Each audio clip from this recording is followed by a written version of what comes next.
Bem-vindos, portistas!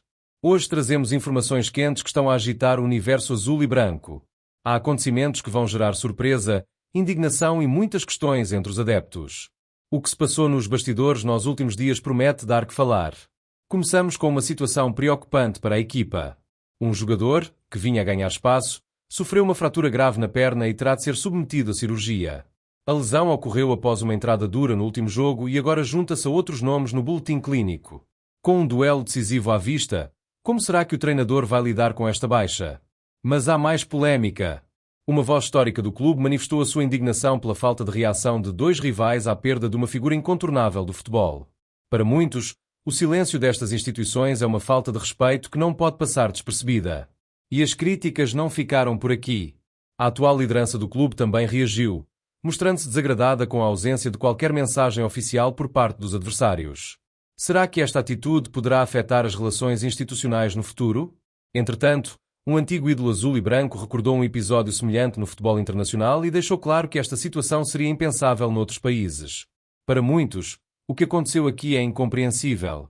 Por fim, o clube emitiu um comunicado onde agradeceu o apoio recebido, mas não deixou de enviar uma mensagem dura a quem ignorou este momento. As palavras escolhidas foram fortes e deixam claro que esta atitude não será esquecida. O ambiente no Porto está carregado de preocupação após a confirmação de uma lesão grave que deixa a equipa sem uma das suas promessas para os próximos tempos. O médio Vasco Sousa, que vinha a ganhar espaço na equipa principal, sofreu uma fratura no prónio da perna direita, um revés que veio no momento crítico da temporada.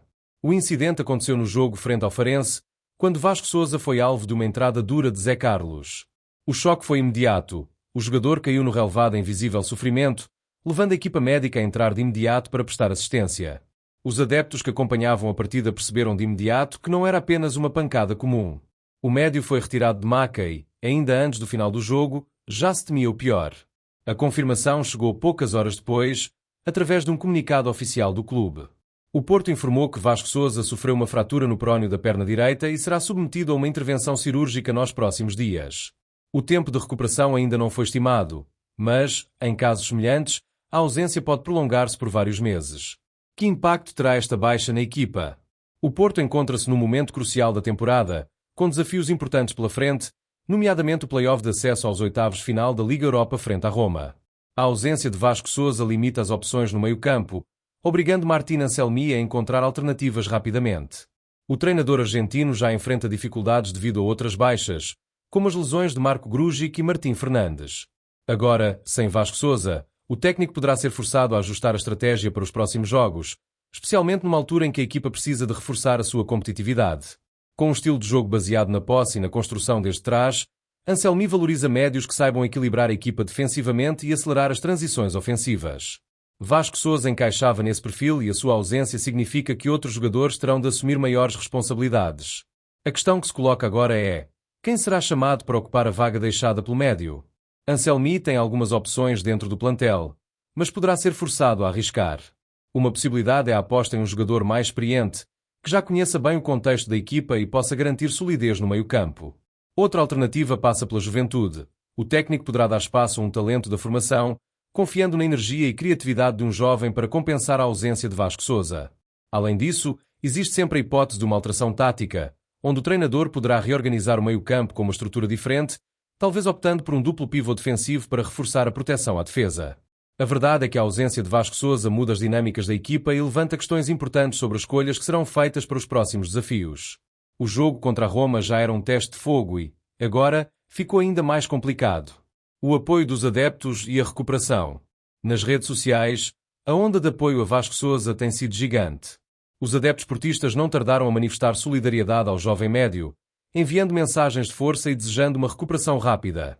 O próprio jogador já agradeceu as mensagens, mostrando-se motivado para ultrapassar esta fase difícil.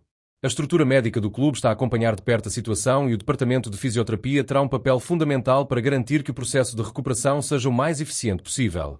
Mas enquanto Vasco Sousa luta para regressar aos relevados, a equipa tem de seguir em frente e preparar-se para os desafios que se aproximam. E, se dentro de campo os problemas já são significativos, fora dele há uma polémica que está a gerar indignação entre os adeptos portistas. A ausência de uma reação oficial de dois clubes rivais à morte de uma das figuras mais importantes da história do Porto provocou um sentimento de revolta. O desrespeito sentido pelo silêncio destas instituições fez com que antigos jogadores, dirigentes e até o atual presidente do clube se manifestassem. Mas afinal, qual foi a reação do Porto a esta situação? Se quer saber todos os detalhes sobre esta polémica e como está a afetar o ambiente no futebol português, não saias daí.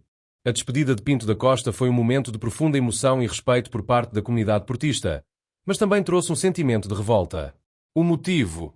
A ausência de uma mensagem oficial por parte de Benfica e Sporting a propósito do falecimento do histórico presidente. A indignação começou a crescer assim que os dias foram passando e as homenagens chegavam de todas as partes do mundo. Clubes internacionais, federações, ex-jogadores e até antigos adversários enviaram palavras de respeito e reconhecimento pelo legado deixado por Pinto da Costa. No entanto, do lado de dois rivais históricos, o silêncio foi absoluto. A falta de um gesto institucional por parte de Benfica e Sporting não passou despercebida e foi alvo de fortes críticas por parte de figuras ligadas ao clube. Entre os primeiros a reagir esteve Rodolfo Reis, que não escondeu a sua desilusão com a atitude dos dois clubes lisboetas. Estou magoadíssimo. Tinham de respeitar a instituição Porto. Independentemente das rivalidades, há momentos em que o futebol deve estar acima de tudo. É uma questão de dignidade, afirmou o antigo jogador e treinador dos Dragões. Mas Rodolfo Reis não foi o único a demonstrar o seu descontentamento. O próprio presidente do clube, que esteve presente em todas as cerimónias fúnebres, também abordou a questão, mostrando-se profundamente desapontado com a falta de uma mensagem por parte dos dois clubes rivais. Na chegada ao Porto, depois da vitória sobre o Farense, André Vilas-Boas foi direto ao assunto. Com uma perda tão enorme para a nação portista, não podemos deixar de lamentar que, até ao momento, nem a mim pessoalmente, nem ao clube tenham sido endereçadas condolências. Amanhã é o último dia, um dia de despedida do maior presidente da história do Porto e alguém que nos marcou profundamente. Aguardaremos para ver se iremos ter ou não alguma representação institucional por parte dos dois clubes de Lisboa. Se assim for, é o mínimo. A crítica do presidente do Porto foi certeira e fez eco entre os adeptos, que rapidamente encheram as redes sociais com mensagens de repúdio pela falta de consideração de Benfica e Sporting. Se dentro de Portugal o silêncio dos rivais marcou negativamente este momento, no estrangeiro a postura foi completamente diferente. Vários clubes internacionais, incluindo Real Madrid e Barcelona, manifestaram seu respeito, lembrando que Pinto da Costa foi uma das personalidades mais marcantes do futebol europeu. Essa diferença de atitude não passou despercebida a um dos antigos jogadores do Porto, que recordou um episódio semelhante em Espanha para demonstrar como as rivalidades não devem impedir o respeito por figuras históricas. Quando morreu o presidente Gil Y. Gil, do Atlético de Madrid, os presidentes do Real Madrid e do Barcelona estavam na igreja. Houve muitas guerras entre eles, mas estavam lá. Aqui não entendo, mas respeito, afirmou Paulo Futre, visivelmente emocionado ao chegar ao funeral. A atitude de respeito demonstrada no futebol espanhol contrasta com o que aconteceu em Portugal, levantando questões sobre o nível das relações institucionais entre os clubes portugueses. Diante deste cenário, o Porto decidiu não ficar em silêncio e emitiu um comunicado oficial, no qual agradeceu todas as mensagens de solidariedade, mas deixou uma crítica clara aos clubes que optaram por ignorar o momento. O Porto registra a ausência de um cuidado semelhante por parte da direção de alguns clubes, indigno das instituições que representam, revelando-se incapaz de cultivar princípios elementares de relacionamento institucional, razoabilidade e bom senso, valores fundamentais para o desenvolvimento do desporto português e para a boa relação entre clubes, lê-se na nota publicada no site oficial. A posição do clube foi clara. Este silêncio não será esquecido e representa mais uma marca na relação entre os rivais do futebol português. E para além disso, o que esperar do futuro das relações institucionais entre os clubes? Esta tensão poderá afetar acordos, negociações ou até mesmo a atmosfera nos próximos jogos.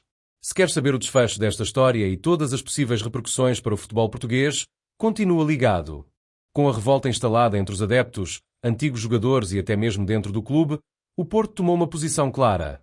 A ausência de uma mensagem oficial por parte de Benfica e Sporting foi considerada um desrespeito, algo que os portistas não esquecerão tão cedo. Mas será que esta questão terá consequências mais profundas? Como ficará a relação entre os clubes nos próximos tempos? O impacto nas relações institucionais. Os grandes clubes de Portugal sempre mantiveram relações institucionais formais, mesmo com toda a rivalidade dentro de campo. Porém, a ausência de uma mensagem de condolências por parte de Benfica e Sporting pode representar uma quebra na diplomacia entre as direções. A contestação não veio apenas dos adeptos. Algumas personalidades do futebol nacional também apontaram que esta postura pode dificultar futuras negociações entre os clubes, sejam elas de mercado ou de temas estruturais do futebol português. Se até agora a nova direção do Porto tentava manter um tom mais diplomático, esta situação pode marcar um antes e depois na postura do clube frente aos seus históricos rivais.